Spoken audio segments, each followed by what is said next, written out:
we're trying to convince more people to write crime. Can you give us a bit of perspective on your side? So when Emma and I met several months ago to start talking about what we could do, I always ask agents how many submissions they get a year. So Emma, are you happy to say roughly? I think we tried to do the maths in our chat, and I failed at the time to do the maths as well. But I think I tend to get about 15 or 20 a day at the moment. And I'm useless at maths, so I literally can't add that up. But I'm not into the thousands. And it is, I mean, the reason I invited Tracy on the panel, and I'm so pleased she could come on and talk, was because first of all, her book is brilliant, but second of all, I remember the day that Hilary sent me. So Hilary, who's Tracy's agent in the States, and we worked very closely together. And Hilary sent me the manuscript and sent me the pitch and said, I've just taken on this amazing writer. I think you're going to love it. And it was precisely, as Tracy said, that feeling of kind of delving into a story and you feel kind of pulled in the most dramatic way. Like from the opening scene, you are kind of planted in a particular time and place, and you feel so invested in the characters from the very beginning.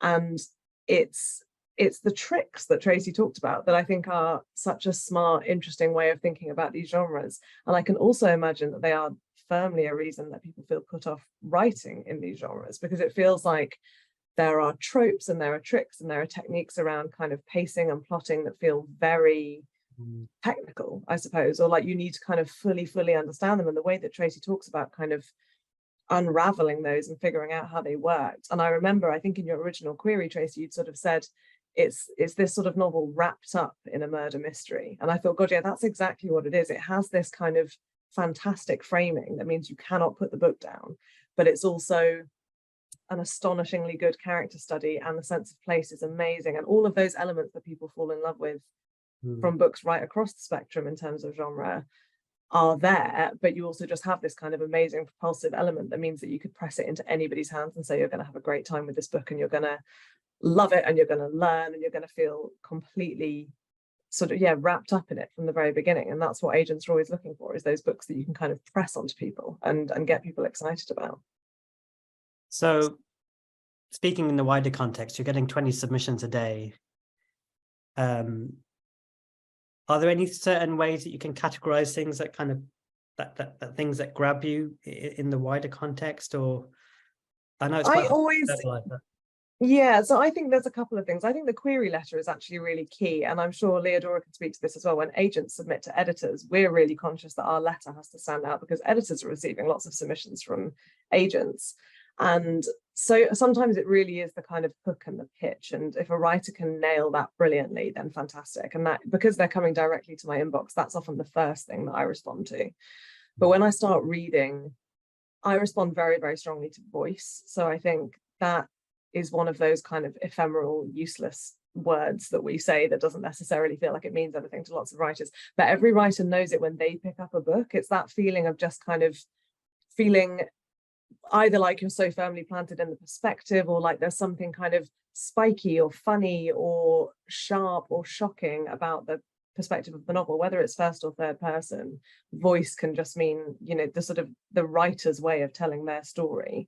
And I think that tends to be what readers respond to. So it's when you're in a bookshop and you pick up and you start reading the first kind of couple of paragraphs of a book, it's those ones where you think, okay, yes, I'm taking this to the till and buying it. I have to find out what happens.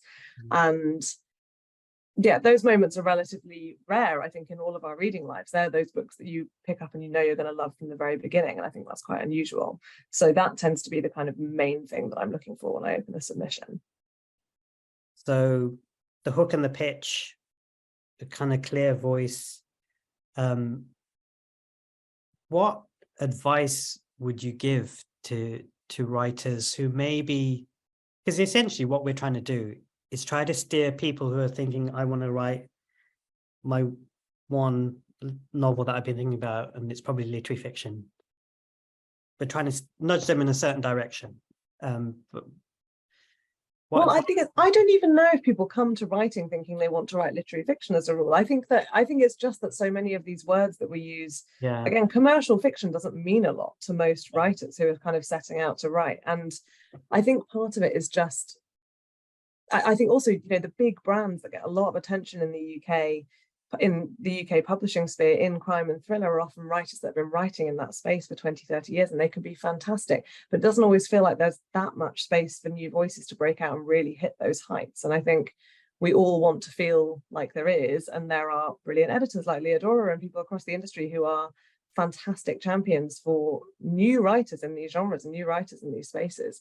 So part of it, I think, is wanting to kind of open up that conversation with writers and say, does this feel off-putting because you don't read that much in this genre, or because the idea, you know, writing a novel, as Tracy said, is intimidating anyway, because you're staring at a blank page and you have to come up with a story.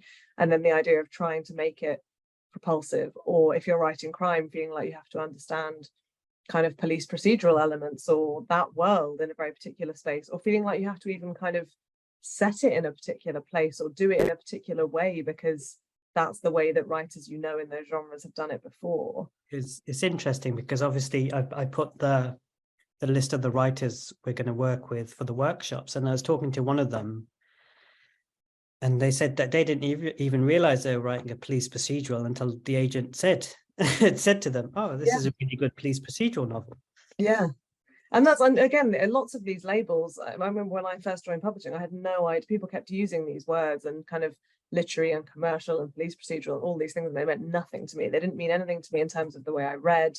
They didn't mean anything to me in terms of, the sort of the ways that I divided the books that I had on my shelves at home. And I think a lot of it is that a police procedural can be a kind of, you know, lots of people watch things like Line of Duty, like those kinds of shows or novels that kind of unpack a crime through police rooms and their very specific detective work. But I had always read and loved things like Tana French's novels or Kate Atkinson's Jackson Brodie novels, things like that. And they are kind of, sometimes they're more literary, sometimes they have a very strong sense of place, but they have just detective elements, and you're sort of uncovering the case and the crime over the course of the novel. And that's procedural in a way, but it doesn't adhere to all of the kind of genre specifics that other crime writers might. So it's all a lot more fluid than I think we allow ourselves to think a lot of the time. Yeah, I guess in a way, you know, running development programs, we do have to ask people to choose. We have to ask them to choose, are you writing a literary fiction novel or a commercial fiction novel? But often when we review the submissions, and it's something we might change, and we might drop the two things and just have a fiction category, because I do notice that a lot of the submissions, they could easily be pushed in if they had submitted into the commercial fiction category, we wouldn't have thought about it any other way. And so the definitions are arbitrary, and I suppose part of the demystifying process will be to talk more widely about it and talk about people's experience of writing. So let's move on to Leodora and your experiences of reading. So now you specialize in publishing crime and thrillers. Can you tell us a bit more about your experience of publishing books and what advice you might offer? Advice to aspiring authors. Yeah. Oh, yeah. I mean, I think we've actually briefly touched on it, what Tracy was saying earlier in terms of her reading. I think that's probably the biggest thing of all of the authors I've, you know, worked with.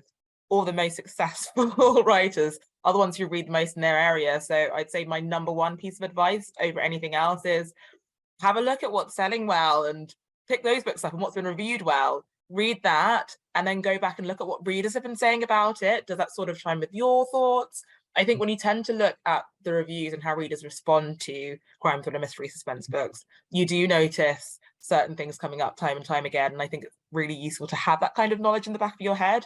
But then also when it comes to developing your own voice, to think about, okay, what was it that I personally, as a writer, took away from this? What did I enjoy about this? What would I want to bring that's fresh or new or different? So I think above anything else, genuinely, I'd say that's the most important thing.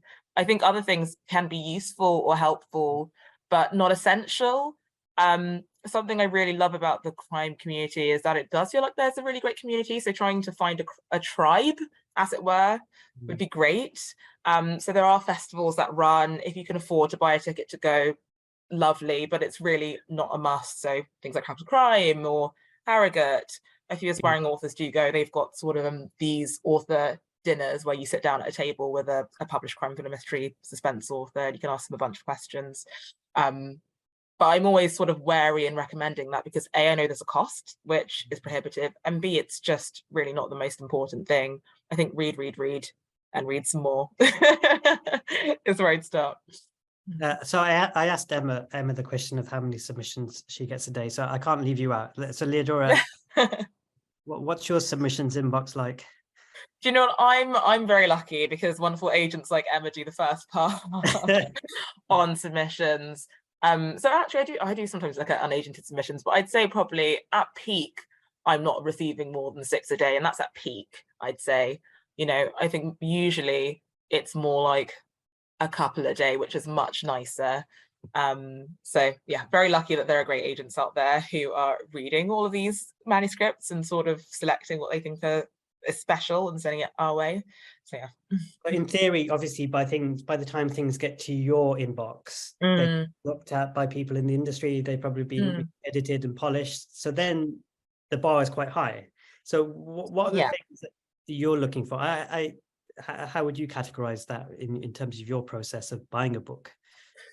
Do you know, it's really funny. I think actually Emma and I look for quite similar things. So for me, the pitch, the hook, that one-line pitch is really important. You know, can I sum this book up in a couple of sentences and it sounds really exciting to me or gets me going? And then after that, it's voice. I've really got to connect with the voice and feel like there's something about it that really, I don't know, chimes with me.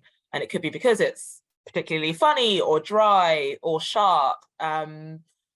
Yeah, but it's got to feel like it's got a distinct flavor to it. I think that the hardest thing for me as an editor to fix is something that's very much at line level. If something comes through, it's got a great pitch, it's got a great voice, but there are quite big structural things I'd want to look at. I mean, great, we can do that. I'm happy to roll my sleeves up and get that done. But I think it's much harder as an editor if there's something at line level that you're not connecting with, or then thinking about how to sort of find the book for the audience it deserves. If there's something about the hook that doesn't feel like it's going to be compelling enough for you and how you build that campaign, then that's what would make it a pass.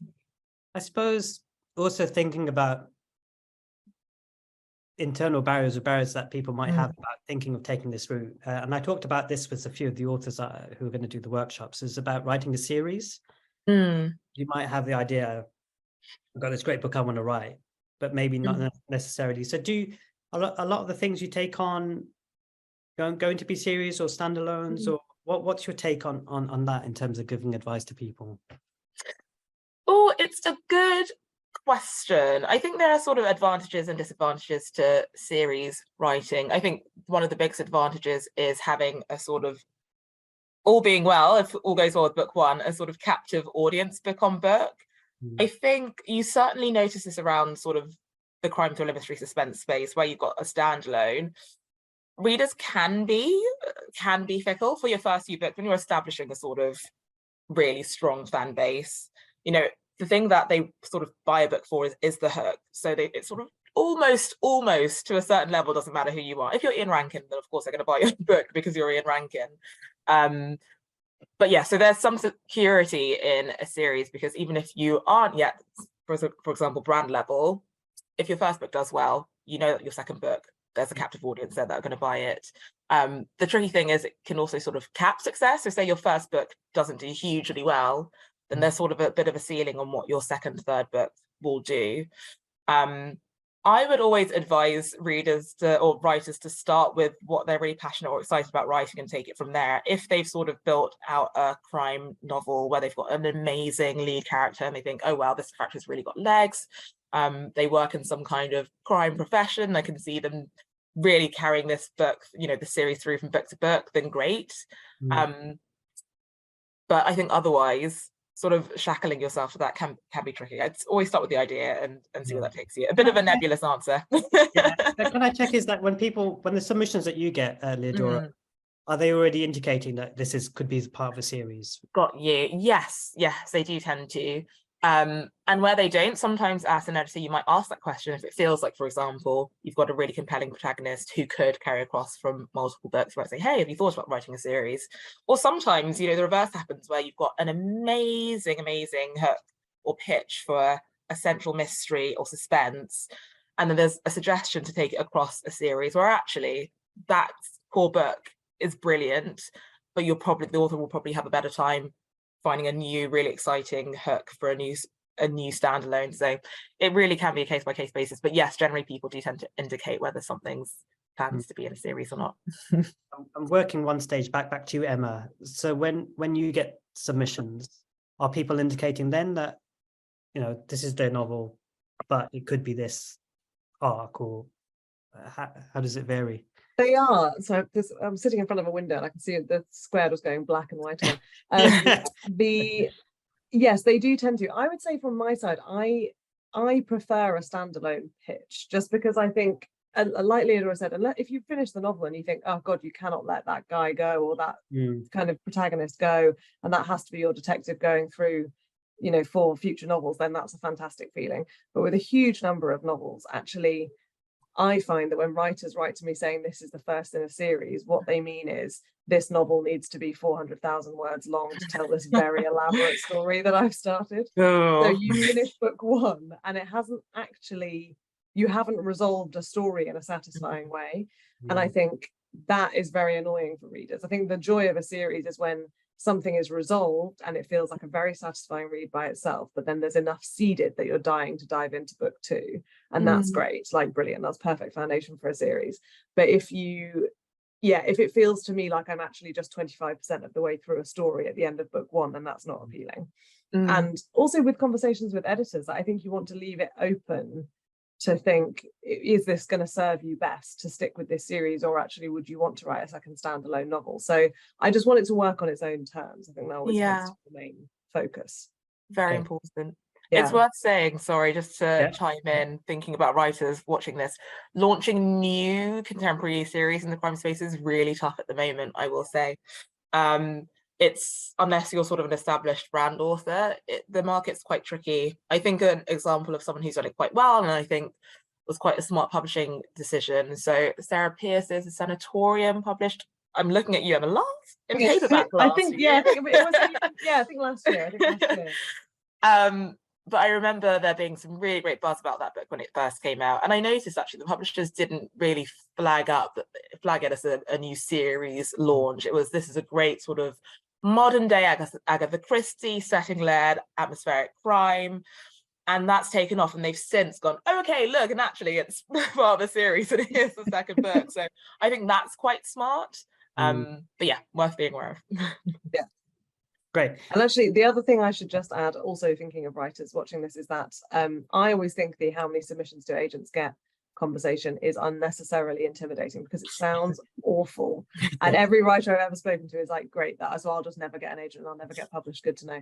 And that's not true, because if, you know, say we get 15, 20 a day, an awful lot of writers, I mean, you know, if you're engaging with a program like this, doing workshops, doing your research, you won't do this. But I get a lot of submissions that are just in genres that I don't represent. So I'll just get a kind of high fantasy novel or a sci-fi novel, and I have brilliant colleagues who do fantastic work in that space, but I don't personally represent it. So that's just an immediate no for me. So there are particular things where if I don't know my way around that bit of the market, I wouldn't be the best agent for you. And the people who are sort of engaging, doing the research, you know, we also get submissions that come through that are sort of BCC to every single agent in London and New York.